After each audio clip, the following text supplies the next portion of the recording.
All right.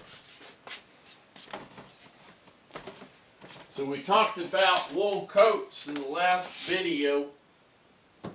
And we're going to talk about some other cold weather stuff here. I like to bring up cold weather stuff. I start with the cold weather stuff in September, October, and then I just proceed through winter. Okay. Now, you say, why are you still doing that coat on? Well, I don't get to wear this coat enough, as it is. And I really like this coat a lot. It's always been a good coat. And it's made well. Very well. It's got a lot of double thick sections to it. Even the buttons are covered over, here. So, yeah. Anyway, we're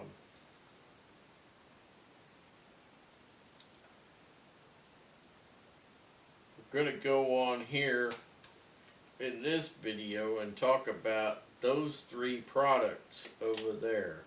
Alright, first, slug of coffee.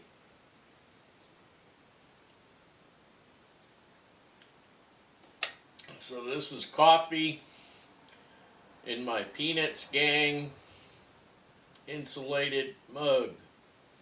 So Linus is a sucker, and every year he gets in the pumpkin patch and, freezes with his less than adequate blanket.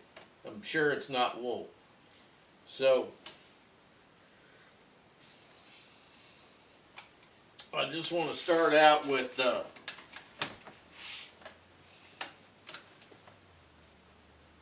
I think I'll just start out with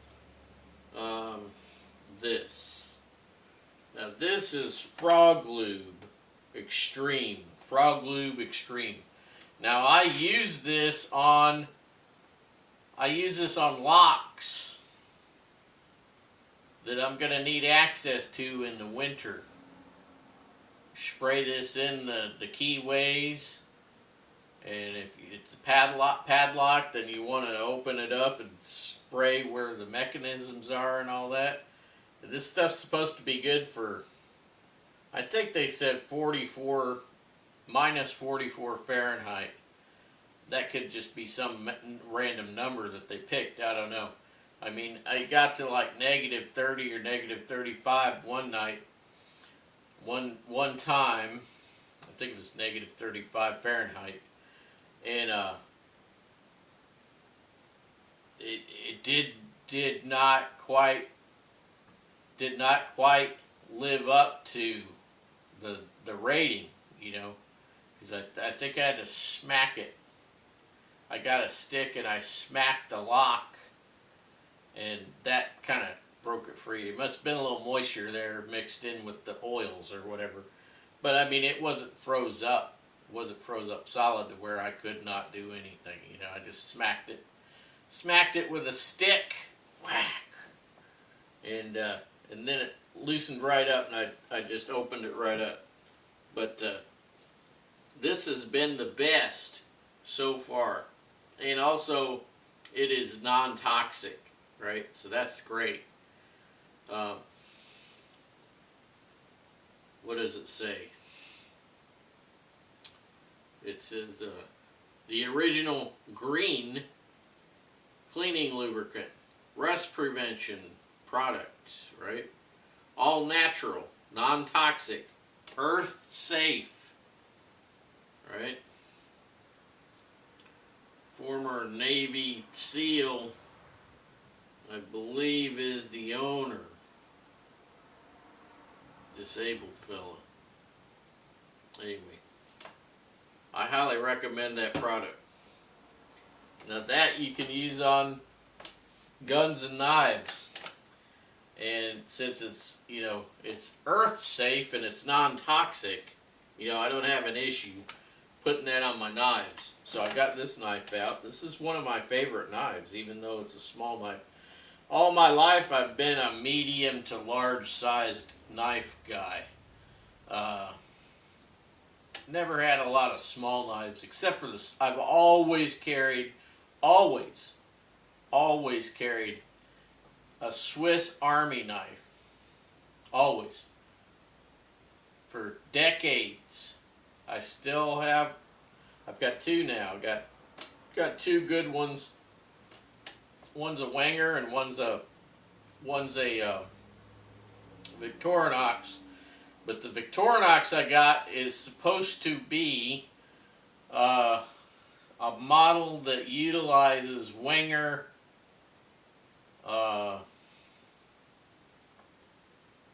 you know, a Wenger blade, Wenger magnifier, and all that sort of stuff. It's kind of like, hey, we bought Wenger, and we want to kind of entice the Wenger crowd over to Victorinox, so we're gonna do this, you know, this knife that has a lot of Wenger, you know, blades and whatnot in it, right? Anyway, it's great knife. But anyway, man, I don't even know. So many years I had that Wenger knife. It's been everywhere. I've just carried it everywhere. It's, you know, but anyway, getting back. This small knife, this is one of my favorite knives, and it's small, okay? And this is the Tops Tannenboka Puko. Now, people will whine and cry and say, well, it's not a real Puko because it has that secondary beveled edge, blah, blah, blah.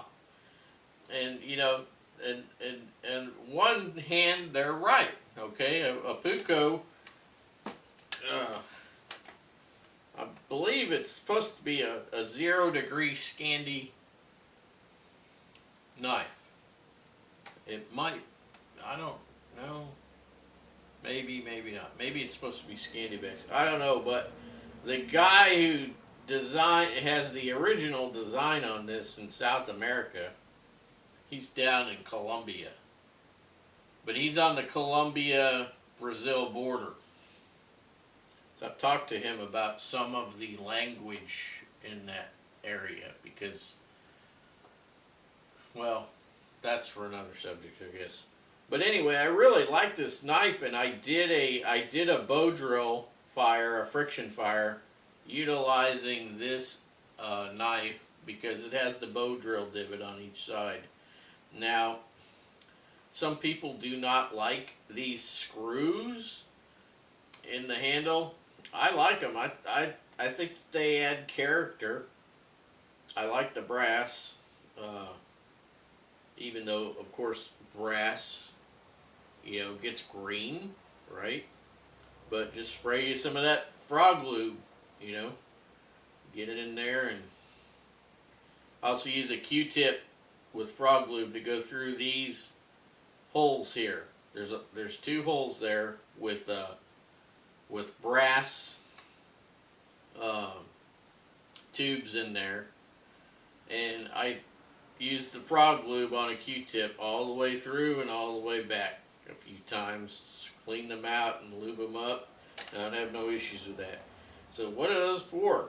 Well, those are for in case you wanted to lash this, you know, as part of a little spear, you know, so that you could gig small fish and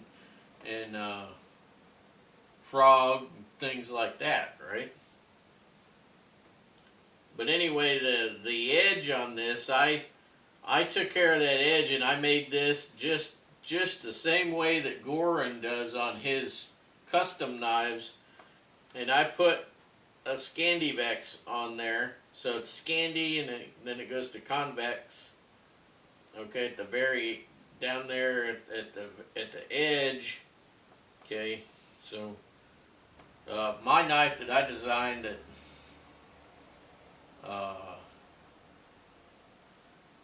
they do the secondary edge on that, and that's a saber grind.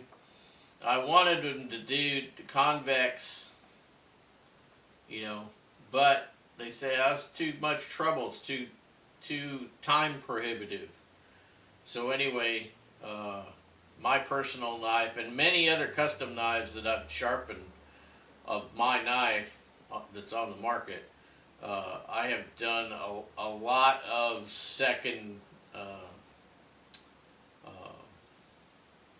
Well, I've done a lot of convex edges on knives, so I get them and they go through a second iteration, a second round of sharpening with me, and then they would go out to the end user, you know. But anyway, I hand ground this. Really, it's really nice. I've processed quite a few game animals with this knife. Right, I use this, and I use an old school martini knife that was my father's, or I should say my dad's. Okay, my dad's. Right, it was my dad's. Yeah, that martini. Rapella, I think, is the company in the U.S. that imports them. But it's supposed to be just for skinning fish, you know, cleaning fish. But I've used that for processing game, you know. I mean, a super sharp knife, all you got to do is, and then it cuts, you know. A fish knife can still be used for, you know, getting meat off of game, right? This particular knife, the edge on it, since it's a Scandi Vex, so it's got that convex, that the edge is an apple seed edge, which is convex.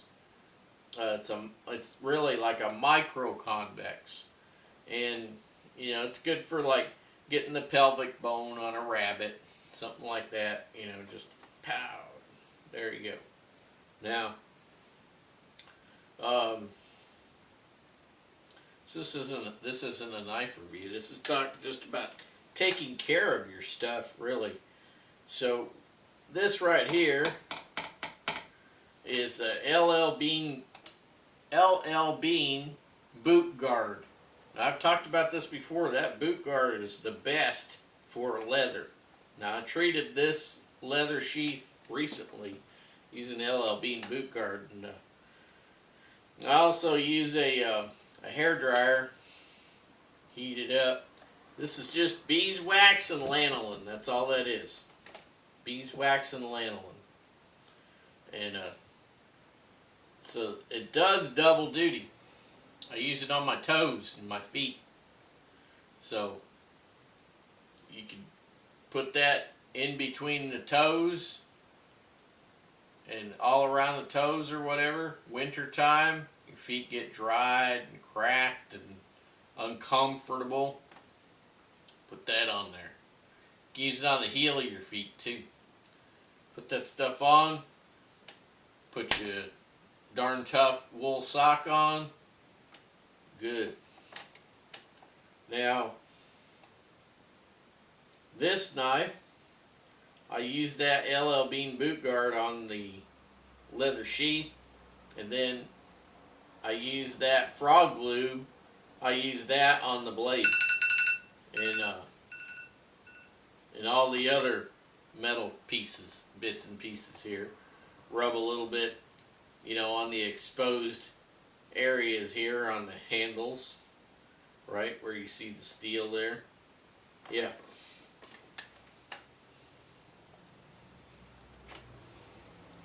That's a nice little knife. Something like that, you could just put that in your pocket, you know.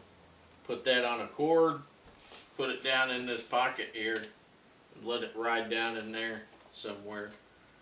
And you could do that. This stuff here, this is called bee balm. Now this actually has a bee, okay, a bee in the thing there. But anyway, this stuff here, you put it on your skin, right? Now, when it comes to cold weather, now I have been in weather -80 Fahrenheit. Okay? Skin freezes very quickly. You get frostbite so easy. Now, what you want to do with this stuff here is this B-bar is this is a moisturizer type bar, but this one has no scent. It's all natural. So what you want to do is you want to go ahead and put it anywhere that you have exposed skin. Okay, so if you got, let's say you're wearing a balaclava, you got some exposed skin up here and under here, you know, etc.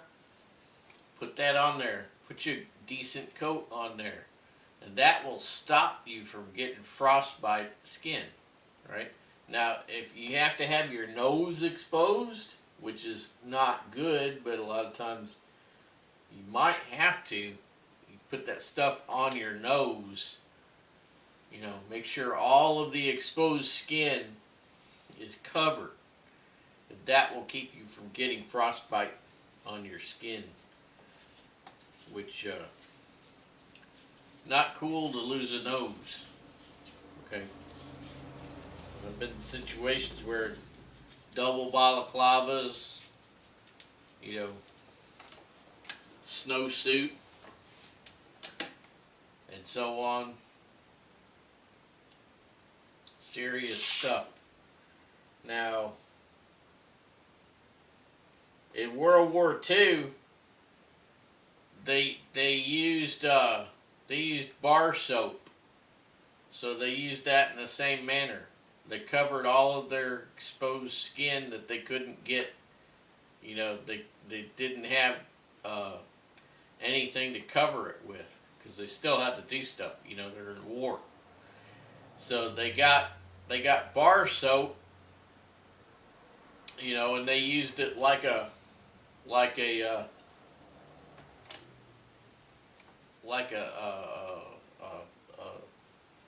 moisturizing bar. You know, they just caked it on. That's how they did it.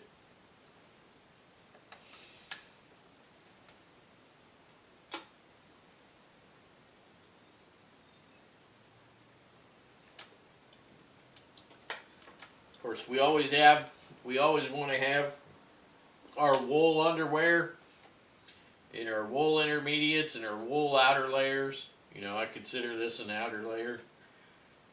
We always want to have those things, but it's the little things that can also cause you big problems. You know, little things can cause big problems. A small area of skin exposed, and so on. Little things can cause big problems. Always keep that in your mind when you're going anywhere in the cold. Little things can cause big problems. So it's the details. You got to look at the small stuff that you might think is somewhat inconsequential while you're sitting by the fireside in your house. So before you go out into the hinterland pulling a pulk, okay, which is a toboggan, you know, like a toboggan or a sled, okay, with a lot of good stuff in to get you, you know, keep you nice and comfy at camp. Before you head out, make sure you look yourself in the mirror and say, is there anything that can cause me problems? You know?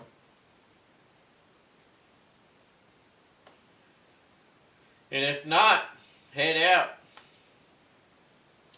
First thing to do before you head out, before you even put your coat on, is to heat your core.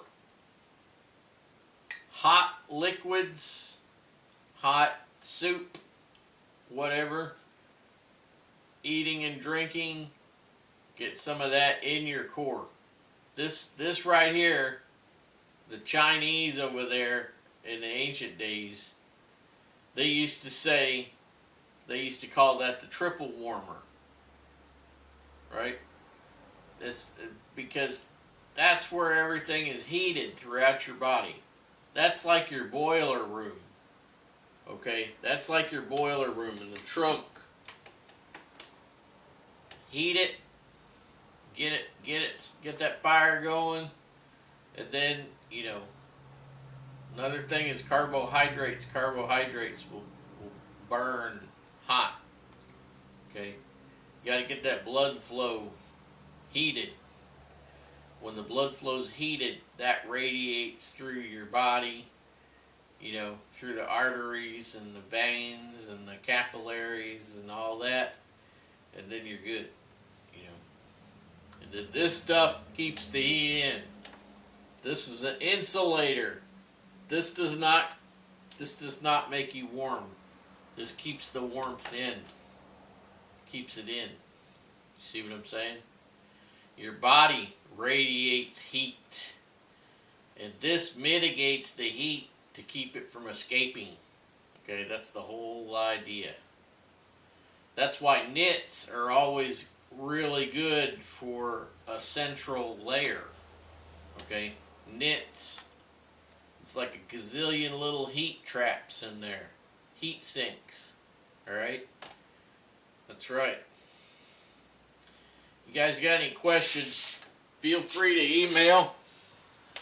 And I hope you have a nice day. We'll see you later.